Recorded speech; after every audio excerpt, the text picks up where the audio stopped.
तकरीबन 15 मिनट जायज़ा लेने के बाद डॉक्टर साहब ने कुछ टेस्ट लिख कर दिए। टेस्ट अस्पताल ही की एक लेबॉर्ट्री से करवाने थे। जब मैं वहां गया तो उन्होंने 2000 का बिल मेरे हाथ में थमा दिया। मैं हक्का बक्का उस बिल को देख रहा था। मेरे पास तो इतनी रकम सारे साल में जमा नहीं होती थी, मैं ये बिल कहाँ से देता। अचानक मुझे आयान का ख्याल आया। मैं बिल थामे कोने में चला गया, जैसे रकम निकालने लगा हूँ, और फिर मैंने ऊंची आवाज़ में आयान को मुखातिब किया। आयान, क्या तुम कुछ रकम का बंदोबस्त कर सकते हो? मैंने पूछा। ज़रूर कर सकता हूँ, आयान ने जवाब दिया। कितनी रकम लाऊं? 2000 का बिल है, तुम ऐसा करो 3000 का बंदोबस्त कर लाओ। और सुनो, कब तक आ जाओगे? मैंने उसी तरह नीची आवाज़ में पूछा। आका, रकम आपकी दाएं वाली जेब में है, आयान ने सादा से लहजे में कहा। क्या? मैंने चौंक कर पूछा, और फिर मैंने अपनी दाएं जेब में हाथ डाला तो हैरान रह गया। 500 के नोट थे। मैंने गिने तो पूरे 6 नोट थे, यानी 3000। मेरी खुशी की इंतहा न रही। मैंने फौरन 2000 निकाल कर बिल अदा किया। तकरीबन 1 घंटे में रिपोर्ट्स तैयार हो गईं। रिपोर्ट्स लेकर मैं डॉक्टर साहब के कमरे में चला गया। शेख साहब इस दौरान जनरल वार्ड के एक आर्जी बेड पर लेटे हुए थे। डॉक्टर साहब ने तमाम रिपोर्ट्स का अच्छी तरह जायजा लिया और फिर कहने लगे, आप इस मरीज के क्या लगते हैं? उन्होंने पूछा। जी, रिश्ता तो कुछ नहीं है, मगर इनका कोई अपना इस शहर में नहीं है और ये मेरे शेख साहब के बहुत करीबी दोस्त हैं, इसलिए इनका इलाज करवाना मेरा फ़र्ज़ है। मैंने सूरत हाल बयान करते हुए कहा। बेटा, इनको टीबी है और वो भी आखिरी स्टेज पर। डॉक्टर साहब ने संजीदा लहजे में जवाब दिया और मैं हक्का बक्का रह गया।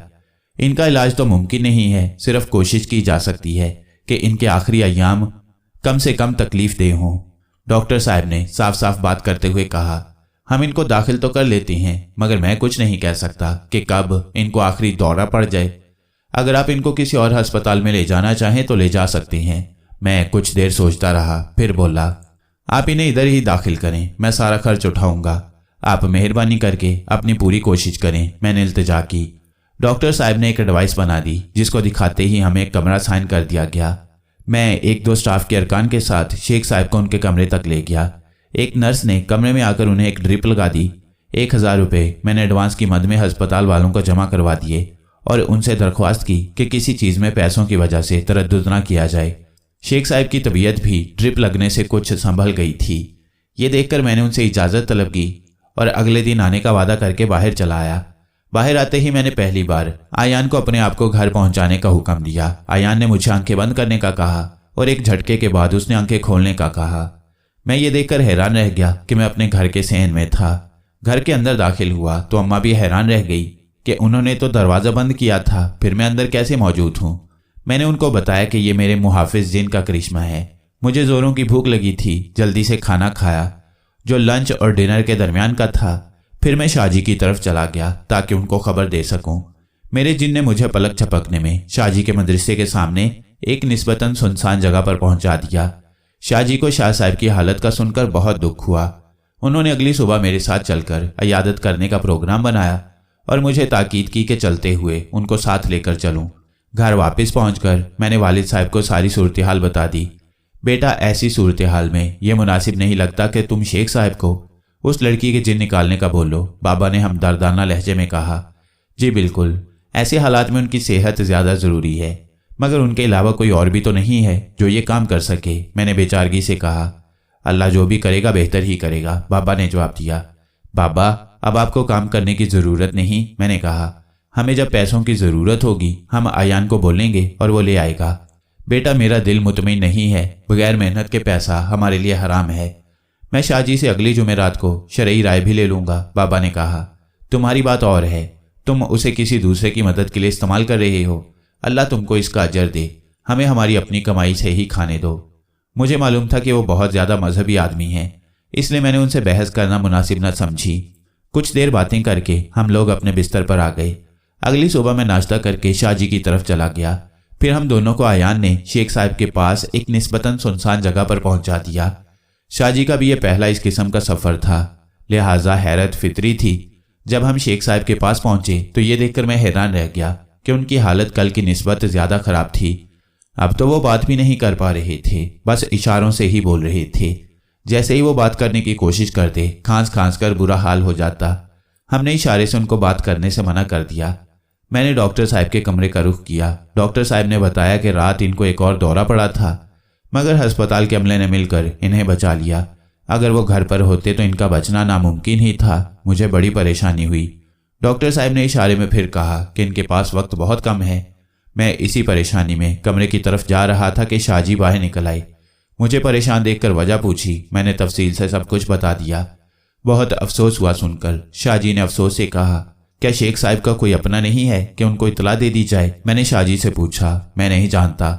मेरी मालूमात के मुताबिक उनकी फैमिली किसी हादसे का शिकार हो गई थी और कोई रिश्तेदार अगर है तो मैं नहीं जानता, शाहजी ने बताया। चलो चलकर शेख साहब से पूछ लें। हम लोग शेख साहब के पास पहुंच गए। शेख साहब से पूछा कि अगर वो किसी करीबी अजीज या रिश्तेदार को इतला देना चाहें तो दे सकते हैं, मगर उन्होंने इशारे से बताया कि उनका कोई नहीं है। बस ऊपर आसमान की तरफ उंगली से इशारा करते रहे।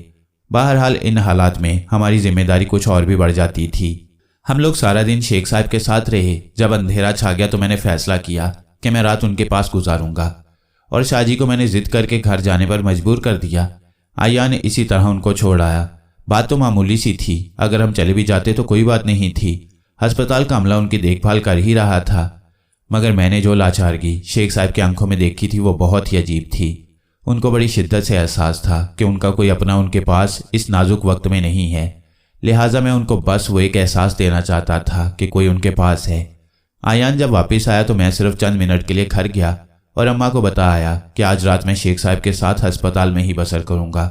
शेख साहब को कोई ख्वाब आवर इंजेक्शन दिया गया था, इसलिए वो गहरी नींद सोए हुए थे। नींद ही वो वाहिद हालत थी जिसमें उनको आराम का एहसास होता था। मगर आधी रात के करीब उनकी आंख खुल गई। मुझे अपने पास देखकर वो हैरान रह गए। इशारे से पूछा कि मैं इस वक्त क्या कर रहा हूँ। मैं आपके लिए रुक गया था, शायद मेरी कहीं ज़रूरत पड़ जाए। मैंने जवाब दिया, आप सो जाइए, मुझे अपना ही समझें, मैं कोई गैर नहीं हूँ। उन्होंने ममनून नज़रों से मेरी तरफ देखा। कुछ देर वो जागते रहे। फिर उन पर हल्का सा खांसी का दौरा पड़ा तो मैं नर्स को बुला लाया। नर्स ने मेरे कहने पर उनको एक और नींद का इंजेक्शन लगा दिया और कुछ देर में वो फिर सो गए। मैं तमाम रात जागता रहा। सुबह तकरीबन 7 बजे शाहजी नाश्ते का सामान लेकर बाबा के साथ आ गए। उन्होंने हमें नाश्ता करवाया और फिर शाहजी के बहुत असरार पर मैं आराम करने घर आ गया। उस दिन कॉलेज की छुट्टी थी, इसलिए कॉलेज जाने की तो ज़रूरत नहीं थी। मैं बस सोता ही रहा। तकरीबन शाम को 6 बजे मैं आयान की मदद से अस्पताल पहुंच गया और फिर 8 बजे तक मैंने शाहजी को ज़बरदस्ती घर भिजवा दिया और इस तरह दूसरी रात के लिए मैं फिर ड्यूटी पर था। अलगर्ज कोई 1 हफ्ता इसी तरह गुजर गया। शुरू में शाहजी बाकायदगी से आते रहे, मगर फिर शेख साहब ने खुद ही मना कर दिया क्योंकि शाहजी अस्पताल में होने की वजह से दरस नहीं दे पा रहे थे, जिसकी वजह से उनके मदरसे के बच्चों की पढ़ाई का हरज हो रहा था। मुझे अंदाज़ा हुआ कि शेख साहब भी बहुत नेकदिल इंसान थे, लेकिन उस दिन से मेरी ड्यूटी डबल हो गई। मैं 2 घंटे सुबह और 2 घंटे शाम को घर चला जाता और बाकी सारा वक्त शेख साहब के साथ ही अस्पताल में गुजार देता। मेरी इस मेहनत का मुझे फल मिल रहा था। शेख साहब अब मुझसे अपनायत के साथ मिलते थे, बल्कि 1-2 बार उन्होंने मुझे मोहब्बत से बेटा भी कहा। अस्पताल के खर्चे की मुझे फिक्र नहीं थी।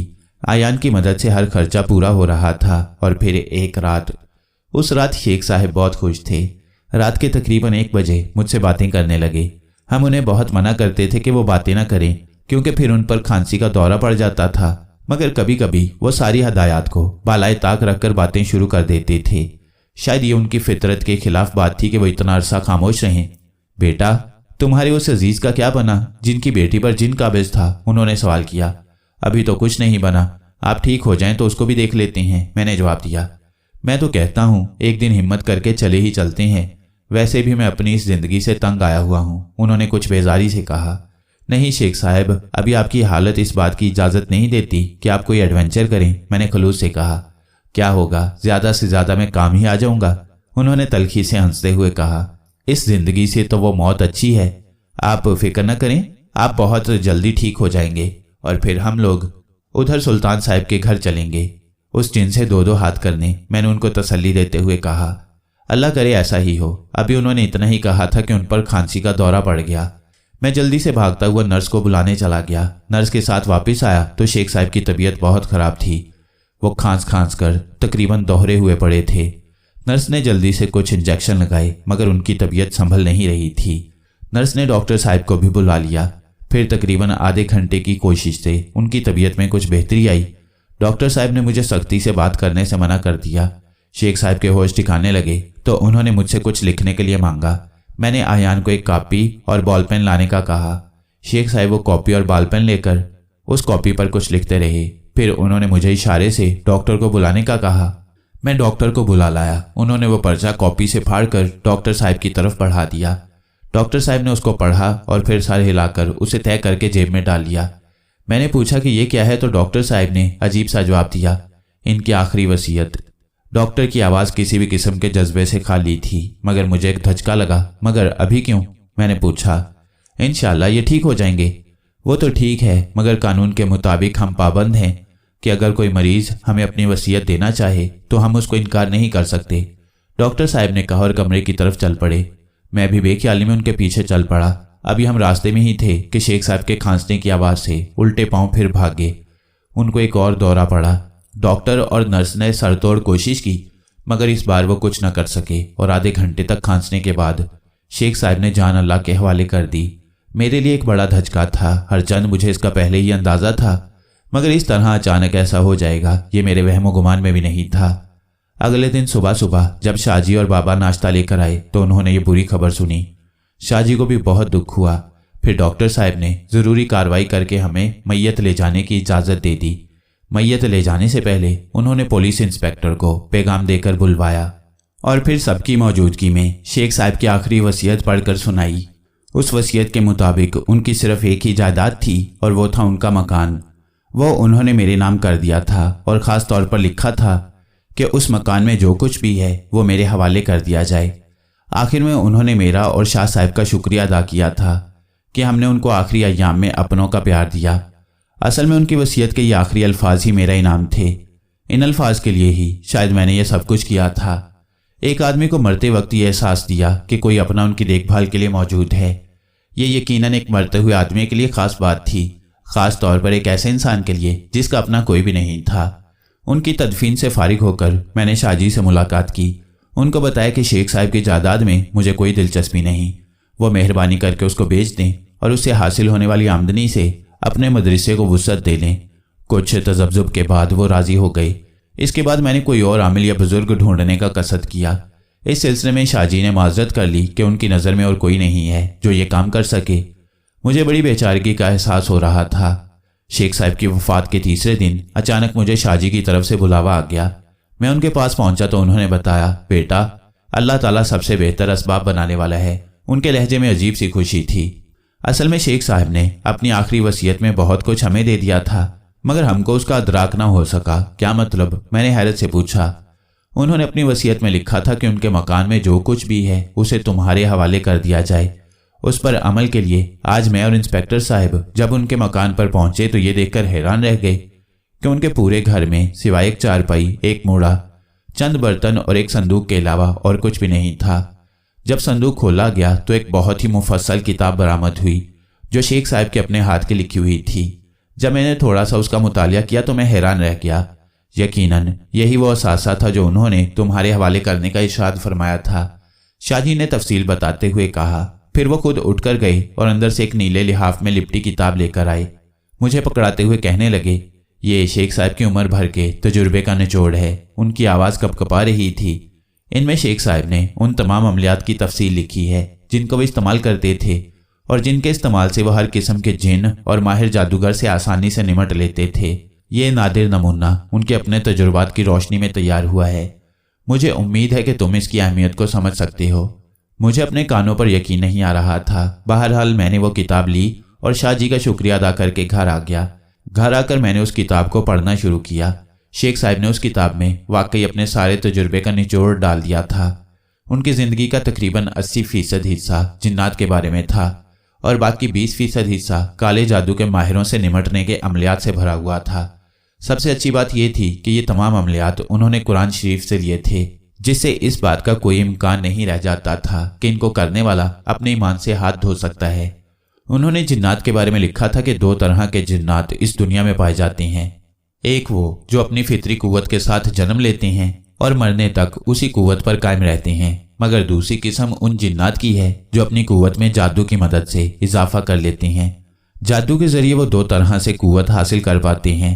ایک नूरानी तरीका से जो कुरान पाक में मौजूद है और दूसरे शैतानी तरीका से जो शैतान ने अपने चैलों के लिए बनाया है। दोनों सूरतों में वो आम जिन्नात से कुव्वत में बढ़ जाते हैं और ज़्यादा परेशानी का बायस बनते हैं। जिन्नों के साथ मुकाबले के लिए इंसानों को तरबियत के मुख्तलिफ मराहिल से गुजरना पड़ता है। शेख साहब ने अपनी मालूमात की रोशनी में इसे 3 दर्जात में तकसीम किया था। नंबर 1 दर्जा इरफान, नंबर 2 दर्जा काबिज, नंबर 3 दर्जा कमाल। पहले दर्जे में सालिक को सूरह जिन का चिल्ला करना पड़ता है जो 40 दिन का होता है। उस चिल्ले की कामयाबी पर इंसान जिन्नात का इरफान हासिल कर लेता है। उसके अंदर ऐसे रूहानी हवास बेदार हो जाते हैं कि वो जिन्नात को ना सिर्फ महसूस करने लगता है बल्कि उसकी आंख उनको देखने के काबिल भी हो जाती है। इस दर्जे पर फाइज लोग ही अगले दर्जात के अमलियात कर सकते हैं। दर्जा काबिज का मकसद किसी जिन को काबू में करना होता है। इसके लिए पहले दर्जे पर फाइज इंसान को कुछ आयात करीमा का एक मखसूस चिल्ला 7 दिन तक करना होता है। इसके लिए ज़रूरी है कि टारगेट जिन का नाम चिल्ला करने वाले के इल्म में हो। चिल्ले के दौरान उस इंसान को जिन के नाम के साथ रोज़ाना एक मुकर्रर तादाद में आवाज़ें देना होती हैं। 7वें दिन वो जिन खुद ही हाजिर हो जाता है और गुलामी का अहद करता है। तीसरा दर्जा, जिसे शेख साहब ने दर्जा कमाल कहा था, उसके लिए ज़रूरी था कि पहला दर्जा मुकम्मल किया हो। फिर कुछ आयात करीमा के विर्द से जिस जिन का भी वो इंसान ख्याल करेगा उसके जिस्म में आग से जलने की जलन शुरू हो जाएगी और जब तक वो विर्द करता रहेगा जलन बढ़ती ही जाएगी हत्ता कि वो जिन जलकर भस्म हो जाएगा। उस जलन को रोकने और ख़त्म करने के लिए एक और आयात करीमा का विर्द करना पड़ता था। आखिर में शेख साहब ने अपनी ज़िंदगी के निचोड़ के तौर पर लिखा था कि इन अमलियात को बगैर किसी अशद ज़रूरत के ना किया जाए क्योंकि जिन्नात कभी भी इंसानों के गुलाम बनना पसंद नहीं करते। इस अमल को करने वाले तमाम जिन्नात को अपना दुश्मन बना लेता है। इस तरह उसे हर वक्त बाखबर रहना पड़ता है कि कोई जिन उसको नुकसान न पहुंचा दे। दरअसल पहले दर्जे पर फाइज शख्स सल्तनत सोलोमन का बाशिंदा बन जाता है जो कि जिन्नात की दुनिया है। चूँकि इंसान उस सल्तनत के बारे में बहुत ही महदूद मालूमात रखते हैं और ये अमल करके वो तमाम सोलोमन के बाशिंदों की नज़र में आ जाता है, इसलिए उस पर बेशुमार हमले होने लगते हैं जिनसे बचाव हर वक्त बाखबर रहकर ही किया जा सकता है। इस तरह इस अमल के करने वाले की ज़िंदगी अजीरन हो जाती है। जिन्नात पहले उस शख्स को नुकसान पहुंचाने की कोशिश करते हैं और नाकामी की सूरत में उस शख्स से मुतल्लिका हर शख्स को नुकसान पहुंचाते हैं। ये दूसरी बार था कि मैंने सल्तनत सोलोमन का नाम सुना था। मुझे उसके बारे में जानने का मजीद शौक हुआ। मैंने आयान को आवाज़ दी, जी आका। आयान ने फ़ौरन ही जवाब दिया, भाई मैं तुम्हारी सल्तनत सोलोमन के बारे में जानने का ख्वाहिशमंद हूँ। मैंने सवाल किया, आका आप हुक्म करें। आयान ने हमेशा की तरह ख़ास तौर पर कोई सवाल पूछने का कहा। इस सल्तनत की इब्तदा कब और कहाँ से हुई? मैंने पूछा। आका, इस सल्तनत की बुनियाद हज़रत सुलेमान अलैहिस्सलाम ने बहुत सदियों पहले रखी थी। उनकी वफ़ात के बाद मुख्तलिफ जिन और इंसान उस पर हुकूमत करते आए हैं। आयान ने जवाब दिया, तुम कहते हो कि ये सल्तनत हम आदमजादों से मुख्तलिफ है। हमने भी पढ़ा है कि जिन हमारे साथ ही इस दुनिया में रह रहे हैं मगर हमारी आंख उनको नहीं देख सकती और वो हमें नहीं देख सकते। फिर ये इंसान तुम्हारी सल्तनत में कैसे शामिल हो गए? और न सिर्फ शामिल हो गए बल्कि उन्होंने हुक्मरानी भी की। मैंने अगला सवाल किया, आका इस सल्तनत के पहले हुक्मरान हज़रत सुलेमान अलैहिस्सलाम भी एक इंसान ही थे। उनके दौर से इस सल्तनत का एक आइन बना हुआ है। उसके मुताबिक हर वो शख्स जो जादू सीख लेता है या जिन्नात का इरफान हासिल कर लेता है वो हमारी सल्तनत का हिस्सा बन जाता है और हमारे सारे कानून उस पर लागू हो जाते हैं। हाँ, आम इंसान उस ज़मरे में नहीं आते। आयान ने तफसील बताते हुए कहा, इस सल्तनत का बादशाह कैसे चुना जाता है? मैंने अगला सवाल किया। पहले बादशाह की वफ़ात के बाद कुछ लोग जो बादशाहत के लिए उम्मीदवार होते हैं एक बड़े मैदान में जंग करते हैं। जो उन सब पर फातिह होता है वही बादशाह कहलाता है। ताहम हमारा मौजूदा बादशाह जो कि 1 सदी से बादशाहत पर काबिज है गलत तरीके से आया था। आयान ने बताया। क्या मतलब? मैंने हैरत से पूछा। आका, हमारा मौजूदा बादशाह एक जिन है जिसका नाम ज़बाम है। उससे पहले जो बादशाह बना था उसे किसी ने कत्ल कर दिया था। वो भी एक जिन ही था मगर उसके कातिल का आज तक पता नहीं चल सका। जब नए बादशाह के इंतखाब का वक्त आया तो ज़बाम उसके उम्मीदवारों में शामिल सबसे कमज़ोर उम्मीदवार था मगर उसने चालाकी से बाकी तमाम उम्मीदवारों को जहर देकर मरवा दिया। इस तरह वो अकेला ही उम्मीदवार बचा था जिसे बादशाह चुनना पड़ा। अब उसकी हुकूमत में असल मुआवनत उसका एक जादूगर जिन तालिश कर रहा है जो बहुत अजीम कुव्वतों का मालिक है। उसके बलबूते पर ज़बाम बहुत जुल्म भी करता है मगर कोई उसे रोकने वाला नहीं है। आयान ने मुफस्सल तौर पर बताते हुए कहा, अच्छा, तुम्हारी सल्तनत में नए आने वाले जादूगर इंसानों या फिर वो जो किसी जिन को गुलाम बना लेते हैं उनके लिए क्या कवानीन है? मैंने असल सवाल की तरफ आते हुए कहा, क्योंकि उसकी सारी बातें ही अजीब सी थीं। आका, बहुत सारे कानून हैं। सबसे ज़्यादा इस्तेमाल होने वाला कानून ये है कि हमारी सल्तनत का कोई बाशिंदा आदमजादों की दुनिया में किसी हुकूमती अहलकार पर जादू या फिर अपने गुलाम जिन की मदद से कोई ऐसा काम सरजद कर ले जिससे हुकूमत की अमलदारी में फ़र्क पड़े तो वह शख्स फ़ौरन गिरफ्तार कर लिया जाता है। उससे तमाम ताकतें वापस ले ली जाती हैं और फिर अक्सर उनका अपना गुलाम जिन जो आज़ाद हुआ होता है उसको मार देता है। ज़ाहिरी बात है कि एक आम इंसान का जिन के साथ क्या मुकाबला, आयान ने जवाब दिया। आखिर में उसका लहजा कुछ फखरिया हो गया था। हाँ, मैंने भी सुना है कि बहुत सारे जिन अपने मालिकों को आज़ादी के बाद मार देते हैं, मैंने तस्दीक करते हुए कहा। शायद इसीलिए तुम मुझसे आज़ादी की बात कर रहे थे। मैंने मुस्कुराते हुए बात मुकम्मल की। आका, आपकी बात और है, आयान ने जल्दी से कहा। आपने कोई अमल करके मुझे काबू नहीं किया कि मैं आपका दुश्मन हो जाऊं। आपकी वालदा ने मुझे आपकी हिफाजत करने के लिए आपकी गुलामी में दिया था, क्योंकि वो खुद बहुत ही गैर मामूली हालात का शिकार थीं। और मैंने ये भी देखा है कि आपने मेरी ताकतों का गलत इस्तेमाल नहीं किया। ज़्यादातर आपने दूसरे इंसानों की मदद ही की है, जो वैसे भी सवाब का काम है। तुम ठीक कहते हो, मैंने कहा। मुझे किसी जिन को गुलाम बनाने का शौक नहीं है, मगर हालात इस तरह के हैं कि मुझे अपने आप को और अपने दुश्मनों को पहले समझना है, फिर मैं फैसला कर सकूंगा कि मुझे तुम्हारी ज़रूरत है या नहीं।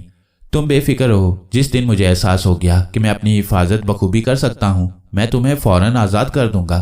मैंने उसको तसल्ली देते हुए वादा किया। जैसे भी आप मुनासिब समझें मेरे आका, आयान ने जवाब दिया। इस सिलसिले में मैं कल ही से एक अमल शुरू करने का इरादा रखता हूँ। ये 40 दिन का एक अमल है और इस दौरान तुम्हें मेरी हिफाजत करनी है।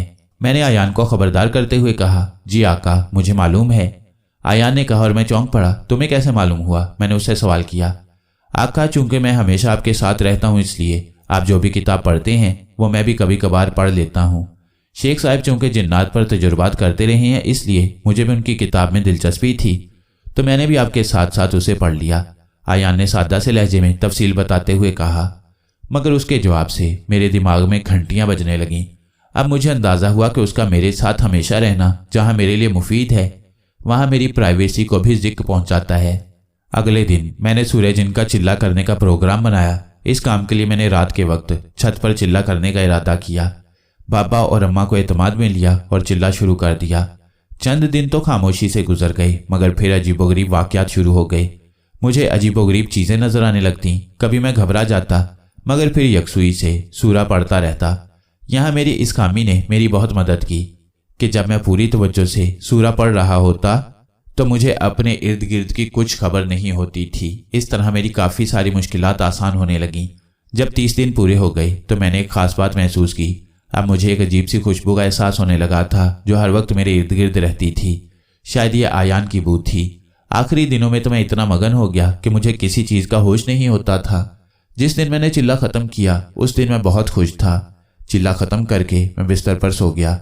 अगले दिन जब मैंने पहली बार आयान को आवाज़ दी तो एकदम मुझे वो खुशबू आई और फिर साथ ही मैंने अपने आप एक अजीब सी मखलूक को देखा। ये मखलूक इंसानों की तरह थी, मगर उसके पाँव नहीं थे। मुझे एहसास हुआ कि वो आयान है। जी आका, आयान ने हस्बे मामूल जवाब दिया तो मैं समझ गया कि यही आयान है। तुम कहाँ थे? मैंने पूछा। आपके पास ही था। मैंने उसके चेहरे पर तगय्युर आते देखा। तुम झूठ बोलते हो, मैंने सख्त लहजे में कहा और उसके चेहरे का रंग उड़ गया। आका, मैं थोड़ी देर के लिए अपने वालिद से मिलने गया था। उसने जल्दी से बात बनाई।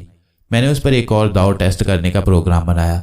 मैंने वो वाली आयात का विर्द शुरू कर दिया जिससे किसी भी जिन को तकलीफ दी जा सकती थी, और साथ ही अपनी तवज्जो आयान की तरफ कर दी। क्योंकि वो मेरे सामने भी था तो मैंने फ़ौरन ही उसे तड़पते हुए देखा। मुआफ़ कर दो आका, अब झूठ नहीं बोलूँगा, आयान ने बहुत ही तकलीफदेह लहजे में कहा। मेरा मकसद पूरा हो गया था, इसलिए मैंने दूसरी आयत पढ़कर उसे इस तकलीफ से निजात दिला दी। देखो आयान, मैं कोई जाबर मालिक नहीं हूँ, मैंने धीमा लहजा अपनाते हुए कहा। अगर तुमको कहीं जाना हो तो मुझे बताकर चले जाया करो, मगर झूठ मत बोलना। आका, कभी नहीं बोलूँगा, आयान ने जल्दी से कहा। उसे शायद अभी तक हैरत थी कि मैंने उसे कैसे पकड़ लिया। मैंने भी उसकी हैरत दूर करने की कोशिश नहीं की। अब मैं मुकम्मल तैयार हो चुका था, इसलिए मैंने सोबान से 2-2 हाथ करने का फैसला किया। मैंने आयान को हुक्म दिया, मुझे सुल्तान अली की कोठी पर ले चल, बाहर ही रहना। मैंने कहा, जो हुक्म मेरे आका, आयान ने कहा। आप अपनी आंखें बंद करें। इस बार मैंने आंखें बंद नहीं की और मैं देखना चाहता था कि वो क्या करता है, क्योंकि अब मैं उसको देख सकता था। उसने गौर से मेरी आंखों को देखा और फिर बोला, आका आपने आंखें बंद नहीं की, मुझे डर है आप घबरा ना जाएं। आयान ने हमदर्दाना लहजे में कहा। आयान मैं देखना चाहता हूं कि तुम क्या करते हो, मैंने फौरन ही कहा। जो हुक्म मेरे आका, आयान ने मुंह बनाते हुए कहा। फिर उसने चश्म ज़दन में मुझे उठाया और इतनी तेजी से हवा में उड़ा कि मैं चकरा गया। फिर इससे पहले कि मैं संभलता हम सुल्तान अली की कोठी के सामने थे। मुझे ऐसा ही लगा जैसे मैंने एक इंतहाई तेज रफ्तार जेट जहाज में सफ़र किया हो। सारे रास्ते को मैंने देखा था मगर बहुत ही तेजी से। ये एक मुख्तलिफ मगर मज़ेदार तजुर्बा था। सुल्तान अली की कोठी पर मैंने सिक्योरिटी गार्ड को अपने आने का मकसद बयान किया। उसने अंदर फ़ोन किया और फिर जल्दी से मेरे लिए गेट खोल दिया। मैं गेट से होता हुआ अंदर लॉन में आ गया। इतने में मैंने अंदर से सुल्तान अली को निकलते देखा। वो हैरान सा था, मुझे देखते ही पहचान गया। जल्दी से ड्राइंग रूम खुलवाया गया और फिर वही खातर मदारत। मैंने सुल्तान अली से उसकी बेटी के बारे में पूछा। क्या बताऊं छोटे सरकार, वो तो ना जिंदों में है ना मुर्दों में। उसके लहजे में बड़ा कर्ब था। आपकी बात कम से कम 5 और आमिलों को मैंने बुलवाया था मगर कोई कामयाब नहीं हो सका, बल्कि एक आमिल को तो उसने जख्मी कर दिया था। इसलिए फिर मैंने किसी और को नहीं बुलाया। चलो मैं उससे फिर मिलना चाहता हूँ, मैंने अपना मकसद बयान किया। ज़रूर सरकार, सुल्तान अली ने फौरन ही कहा और किसी मुलाजिम को दरवाज़ा खुलवाने का कहने लगा। इस बार जब मैं अंदर दाखिल हुआ तो मैंने देखा कि वो लड़की अपने बाल दुरुस्त कर रही थी। उसके साथ ही मैंने एक और इंसानुमा जिन देखा। वो भी आयान ही की तरह था, यानी उसकी टांगें नहीं थीं मगर बाजू और सर इंसानों की तरह ही था। हमें देखकर वह चौंक पड़ा। फिर उसने आयान की तरफ देखा और अब चौंकने की बारी मेरी थी। आयान ने उसे आंख से कुछ इशारा किया और साथ ही मैंने सोबान की आवाज़ सुनी, ए आदमजाद तू फिर आ गया है। और ए आयान, क्या तुझे अपना अंजाम नजर नहीं आया यहाँ आते हुए? सोबान ने कहा। मैं मजबूर हूँ सोबान भाई, आयान ने सोबान को आंख मारते हुए कहा। मुझे अजीब सा लगा। ओह सोबान के बच्चे, मैंने कड़कदार लहजे में कहा। आयान को छोड़, जरा मेरे साथ 2-2 हाथ कर। तुमने अगर इस बेचारी लड़की को ना छोड़ा तो मेरे से बुरा कोई ना होगा। मैंने देखा कि सोबान आयान की तरफ हैरत से देख रहा है। आयान ने कुछ इशारे किए जो मैं सारे तो न समझ सका मगर मुझे अंदाज़ा हो गया कि उसने सोबान को बता दिया है कि मैंने कोई चिल्ला वगैरह किया है। एकदम मैंने सोबान को अपने करीब आते देखा। उसी वक्त मैंने उसे तस्वुर में लेकर आयात करीमा का विर्द शुरू कर दिया। इसके साथ ही सोबान के चेहरे का रंग उड़ गया। जैसे जैसे मैं पढ़ रहा था उसकी तकलीफ में इजाफा ही होता जा रहा था। मैंने 5-6 बार ही पढ़ा था कि उसने चीखें मारना शुरू कर दी। इसके साथ ही उसने आयान की तरफ भी मदद भरी नज़रों से देखना शुरू कर दिया। अचानक आयान ने भी चीखें मारनी शुरू कर दी। मैंने चौंक कर उसकी तरफ देखा तो हैरान रह गया। उसे तकलीफ बिल्कुल नहीं हो रही थी मगर वो ऐसे ही चीखे जा रहा था। अब सारी गेम साफ साफ मेरी समझ में आ गई। आयान एक्टिंग करके मुझे जज्बाती तौर पर ब्लैकमेल कर रहा था ताकि मैं सोबान को छोड़ दूं। आयान क्या हुआ, मैंने अनजान बनते हुए पूछा। आका, सोबान मेरे ऊपर वार कर रहा है, मेहरबानी करके मुझे बचा ले। आयान ने सोबान को आंख मारी। आयान तू समझ के तू जान से गया, सोबान ने चीखते हुए उसीली आवाज में कहा। वो भी इस ड्रामे में अपनी तकलीफ के बावजूद पूरा पूरा रंग भर रहा था। ओह अच्छा, मैं ऐसा बन गया जैसे मुझे कुछ पता ही नहीं। मगर फिर मैंने आयान की तरफ मुतवज्जा होकर वही विर्द शुरू कर दिया। आयान का चेहरा हैरत और फिर तकलीफ से बिगड़ गया। आका, ये आप क्या कर रहे हैं? आयान के लहजे में बला की हैरत थी। आयान तुझे चीखने का बहुत शौक है ना, चल तेरा शौक पूरा कर दूं, मैंने पुचकारते हुए कहा। आयान ने चौंक कर मेरी तरफ देखा और पहली बार हमारी आंखें चार हुईं। ओह आका, तुम तो मुझे देख सकते हो, आयान ने जल्दी से कहा। सोबान के चेहरे पर भी तकलीफ के बावजूद मैं रंग बदलते देख रहा था। मुझे माफ कर दो आका, आयान ने तकलीफ से कराहते हुए कहा। मुझसे बड़ी गलती हुई, ये तुम्हारी पहली नहीं दूसरी गलती है और मुझे धोखा देने की सजा भी। अब जब तक सोबान यहाँ से चला नहीं जाता और इस लड़की को दोबारा तंग ना करने का वादा नहीं करता तुम इसी तकलीफ में रहोगे, मैंने गजबनाक होते हुए कहा। सोबान चल भाग जा यहाँ से, आयान ने जल्दी से पैंतरा बदलते हुए अब सोबान से मुखातिब होते हुए कहा। इस बार उसने कोई इशारा नहीं किया था। ए आयान के मालिक, मैं इस लड़की से सच्चा प्यार करता हूँ, मुझे इसे अलग मत कर, सोबान ने गिड़गिड़ाते हुए आजिजी से कहा। सोबान मैं तेरे प्यार को अच्छी तरह समझता हूँ, मैं 3 तक गिनूंगा, अगर तुम ना गई तो फिर तुम्हें जलना ही पड़ेगा, मैंने उसी तरह कड़कदार लहजे में कहा। 1 2 3 मैंने गिना मगर वो नहीं गया। मैंने इस बार सोबान की तरफ तवज्जो करते हुए विर्द तेजी से करना शुरू कर दिया। सोबान के अलग से चीखें निकलने लगीं। 2-3 मिनट में उसका बुरा हाल हो गया। जब तकलीफ उसकी बर्दाश्त से बाहर होने लगी तो अचानक उसने गिड़गिड़ा कर कहा, मैं छोड़ रहा हूं इसको, ए आदमजाद, इस अजाब को बंद कर। उसके लहजे में बहुत करब था। चल छोड़ पहले, मैंने कहा, और फिर मैंने देखा कि वो लड़की अचानक चकराकर जमीन पर गिर पड़ी। लो छोड़ दिया, अब तो खुदा के वास्ते मेरा अजाब कम करो, मैं जला जा रहा हूं, सोबान ने कहा। मैंने जल्दी से दूसरी आयत का विर्द शुरू कर दिया और फिर 1 मिनट में ही मैंने सोबान के चेहरे को नॉर्मल होते हुए देखा। अच्छा ठीक है, मैं अब जा रहा हूं, ए आदमजाद, मगर तूने हम आशिकों के बीच में आकर अच्छा नहीं किया, सोबान ने धमकियामेज लहजे में कहा। मैंने जवाब देने की बजाय फिर पहली वाली आयत का विर्द शुरू कर दिया और सोबान इस तरह भागा जैसे ताशू बाबा क्लिफ्टन छोड़कर भागा था। आका मुझे तो माफ कर दो, मैं लाइलम था कि तू मुझे देख सकता है, आयान ने आजिजी के साथ कहा। आयान, मैं अब समझ गया हूं कि ये शरारत तुम जिन्नों की फितरत में है, मगर खबरदार, अब मैं तुम्हारे ऊपर एतबार नहीं करूंगा। तुमने मुझे एक बार नहीं कई दफा धोखा दिया है। मैंने सोचा था कि जब मैं इस काबिल हो जाऊंगा कि अपना दिफा खुद कर सकूं तो तुझे छोड़ दूंगा, मगर अब इस वाक़े के बाद ऐसा होना नामुमकिन है, मैंने हतमी लहजे में कहा और फिर दूसरी आयत करीमा पढ़कर आयान की तकलीफ दूर कर दी। आका रहम रहम, आयान आजिजी से गिड़गिड़ाया। तुम अब इस काबिल हो चुके हो कि ना सिर्फ अपना दिफा कर लो, बल्कि अब तो हम जिन्नों से भी ज्यादा ताकतवर हो चुके हो। मुझ पर रहम खाकर आज़ाद कर दो। नहीं, अब हम इस पर दोबारा कभी बात नहीं करेंगे, मैंने सख्त लहजे में कहा और आयान बुझकर रह गया। जो हुक्म मेरे आका, उसने बुझे हुए लहजे में कहा। दरअसल मुझे इस बात पर बहुत गुस्सा आया था कि उसने सोबान के साथ मिलकर मुझे बेवकूफ़ बनाया था। इस काम को निपटा कर मैं बाहर निकल आया। सुल्तान अली तेजी से एक मुलाजिम के साथ अंदर गया और अपनी बेटी को लेकर बाहर आ गया। चूंकि उसके पास कोई ऐसा सिस्टम था कि वो अंदर की कार्रवाई देख सकता था, इसलिए उसको कुछ बताने की जरूरत नहीं थी। मैंने चुपचाप बाहर का रुख किया, मगर गेट पर पहुंचने से पहले ही सुल्तान अली ने मुझे आ लिया। आते ही वो मेरे पाँव में बैठ गया। सरकार, आपका ये एहसान मैं सारी जिंदगी नहीं भूल सकूंगा, उसने आजिजी के साथ कहा। सुल्तान अली साहब, मैंने कोई एहसान नहीं किया है, मैंने रोशन दिली से कहा। यह मेरा फर्ज था और आप मेहरबानी करके मेरे पाँव छोड़ दें, क्यों मुझे गुनाहगार बना रहे हैं। सुल्तान अली उठ खड़ा हुआ। हजूर, मेरी दरख्वास्त है कि आप मुझसे कुछ न्याज ले लें ताकि मेरे दिल को कुछ इत्मीनान हो कि मैंने आपकी खिदमत में कोई कसर नहीं छोड़ी, सुल्तान अली ने आजिजी से कहा। सुल्तान अली साहब, मैंने पहले भी कहा था कि मैं न्याज नहीं लेता, इस बार मैंने ज़रा सख्ती से कहा। आप मेहरबानी करके मुझे इजाज़त दें और अपनी बेटी का इलाज करवाएं। उसकी तबीयत ठीक नहीं लग रही मुझे, क्योंकि एक जिन ने कई महीनों से उसके जिस्म पर कब्जा किया हुआ था। ये कहकर मैं जल्दी से बाहर गेट की तरफ बढ़ गया। सुल्तान अली वहीं खड़ा मेरी तरफ हैरत भरी नज़रों से दिख रहा था। बाहर आते ही मैंने आयान को कहा कि मुझे घर ले चलो। चंद लम्हों बाद मैं अपने घर में था। अगले 2 दिन कोई काबिल जिक्र बात नहीं हुई, मगर तीसरे दिन सुल्तान अली फिर आ टपका। छोटी सरकार, मैं समझ गया हूं कि आपका मकसद दूसरों के काम आना है, मैं भी इस सिलसिले में अपना हिस्सा डालना चाहता हूं। उसके लहजे में कोई खास बात थी। मैं समझा नहीं, आप क्या कहना चाहती हैं, मैंने हैरत से पूछा। छोटी सरकार, एक छोटा सा आपका ऑफिस मैंने बनवा दिया है सर सैयद टाउन में, और अखबारात के जरिए इश्तिहारात भी देने का इरादा है कि अगर कोई इंसान मेरी जैसी मुश्किल में है तो वो आपसे राब्ता करे।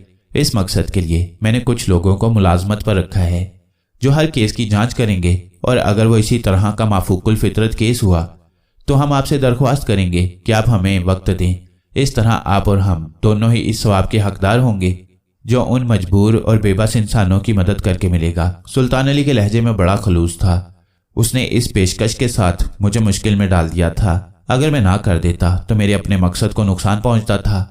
आखिर मैंने इसको कबूल करने का फैसला किया।